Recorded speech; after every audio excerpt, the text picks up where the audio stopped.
Well, now we turn to the analysis of Al Fromm and Craig Fuller. Al Fromm was the former political advisor to President Bill Clinton, and Craig Fuller is the former political advisor to both President Ronald Reagan and to George Bush the first. Greetings, gentlemen. Al, I want to start with you. The country saw an incredible level of protests in not only major cities, but in small towns that we have on the Eastern Shore and places like Annapolis on the Black Lives Matter, and of course, the death of George Floyd. In some of those cases, the demonstrations were caring for a new Defund the Police movement to start, which I think was started in Minneapolis. And it seems to be gaining some traction. How do you see this from a political perspective? To be honest with you, I don't think it's going to have much impact on 2020. It's a slogan, basically, not a policy. And slogans come out of demonstrations and movements. I think most Americans probably stand with where Vice President Biden is on this issue. He's against defunding the police, but for, sort of transformation reform, like more community policing, wants to focus on education, healthcare, housing, things that would empower communities of color who have been discriminated against and left behind. What I think we're seeing is there are some events that are just so heinous, so vivid when we watch them, that they touch our national soul. And the murder of George Floyd is one of those things. And I think it's awakened Americans to something that they probably know has gone on, but really don't focus on, which is the discrimination, a history of discrimination against African Americans. And I think most Americans are good people and they want to do something about it. So President Trump, I'm sure, will try to make this a big issue, but what credibility does he have on any kind of issue anymore? And particularly this one, his response to the demonstrations after his incredible try to use force against peaceful demonstrators of military force, his most recent response is to attack a 75-year-old man who was pushed down and critically injured by police. So I don't see it's going to be much of an issue. Craig, what's your thoughts? I guess first we have to say that it's been a very sad week or 2 weeks throughout the country, not the least of which the loss of life and then the violence. We have to recognize we're living in a country with some very deep divisions.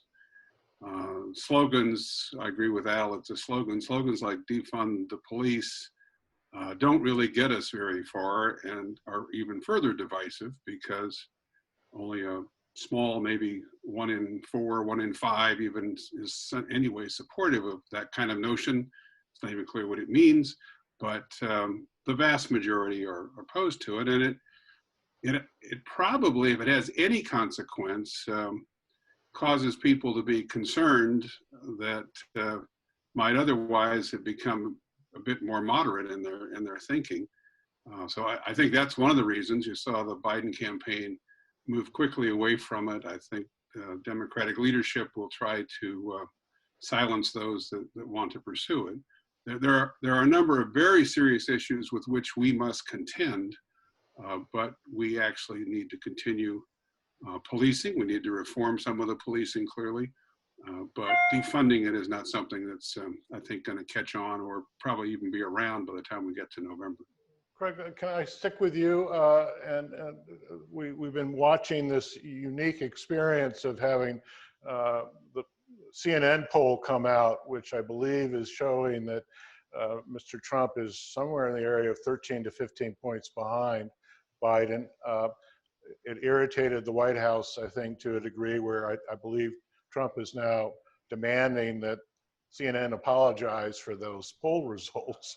But I wanted to talk to you both about the Senate race, the races that are coming up. And you can't be an incumbent not be in a party with an incumbent president who's having problems, political problems. So it's affecting states like Nevada, Arizona, and Georgia. I guess, what are we supposed to make out of all this?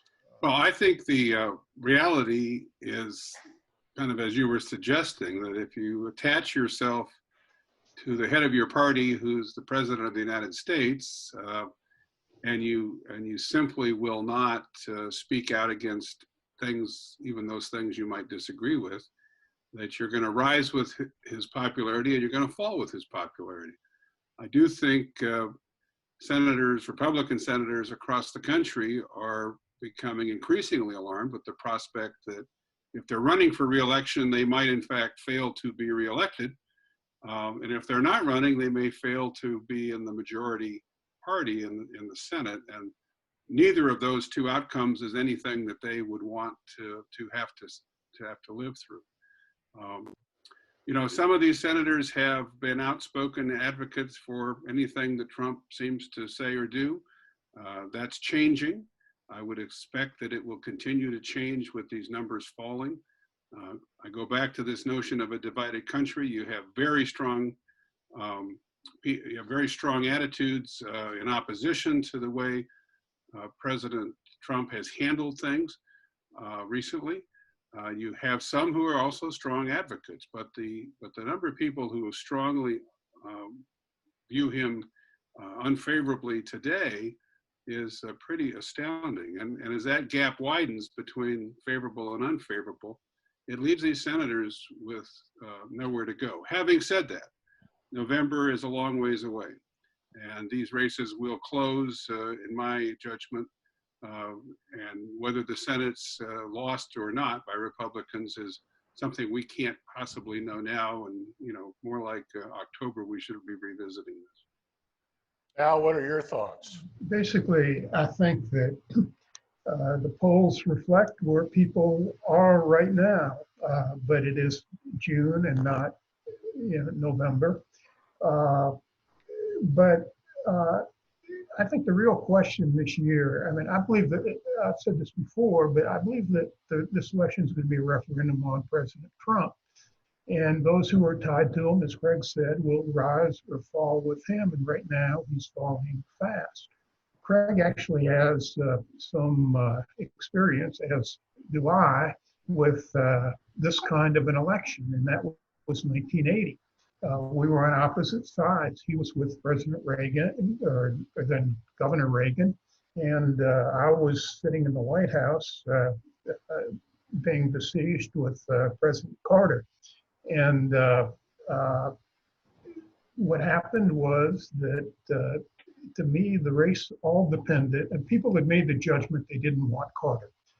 I think they made that early in basically mid-1979. And I think now people have made the judgment they don't want President Trump. The question is whether Biden can do what Reagan did and prove that he is somebody that people can trust with the presidency. I think he will do that. And in that case, I sat on that election night and watched 12 or 13 Democratic senators who we thought were going to win all fall with Jimmy Carter. And I think that's the danger for the Republicans this year. Finally, I want to turn some attention to Maryland politics. Just a few days ago, the Comptroller of the state, Peter Franchot, called for the Talbot Boys statue in downtown Easton to be taken down. This is a monument for those who served the Confederacy. And given that the Talbot Boys controversy has been extremely painful for this community, is this good politics to bring up the Talbot Boys on the Comptroller's part? I'm not sure whether it's good politics or not. Clearly, but it is a very controversial thing. And Easton and Talbot County, not the first place to face this. I would suggest that people take a look at a speech that Mayor Mitch Landrieu of New Orleans made about 3 years ago when New Orleans took down a bunch of the Confederate statues. It is a painful part of our history. I mean, the point he made was that, yeah, and I think Easton, if I'm not mistaken, or Oxford in Talbot County was a major slave trading port. And this is a history that we need to get rid of. I mean, that or at least we need to make it clear that we're not honoring that.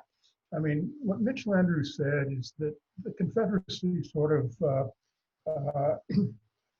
was not sort of a remembrance of a benign, innocent history. They celebrated a war against the United States, remember, that was basically for a cause that we now think is absolutely wrong. So I think there's an argument for taking it down, but you know, I know it's controversial in local communities.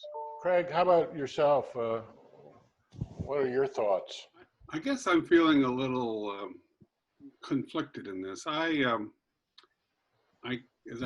I moved into the area, this debate was raging in some ways about 5 years ago. I think of sculpture and statues and monuments as things that cause us to reflect on the past. We can't erase our history. We should reflect upon our history from time to time. These monuments or statues mean different things to different people. Talbot Boys was erected something like, I think, 50 years after the Civil War. Some of the people who were involved in that war came back here to build the community that we have today. Their families are still here. On the other hand, having something that makes people in our community uncomfortable or feel like we are not being respectful of them is troubling. I guess the question I have, and I hope that in the community we spend the time to consider it again, is whether that is in fact the case, or is this just political and somebody seeking statewide office decided to seize upon it as a sensitive issue at a sensitive time. I don't think that focusing on it is a way to heal some of the issues, the real issues that are out there that we're dealing with. But I'm sure that it's going to stir emotions once again. I just think there ought to be a thoughtful consideration of what it represents to all people. And if it's seen to be something that no longer serves a purpose as time has changed, then I suppose it will go. If it serves to be a reminder of a troubling time in our history and the fact that young men who, by the way, are recognized by the United States government as veterans, both sides, the people who fought on both sides are recognized as veterans. If it's seen as something that represents a rebuilding in the community, well, then maybe it ought to stay. So we'll see what happens. Thank you, Craig. Thanks, Al. See you next time.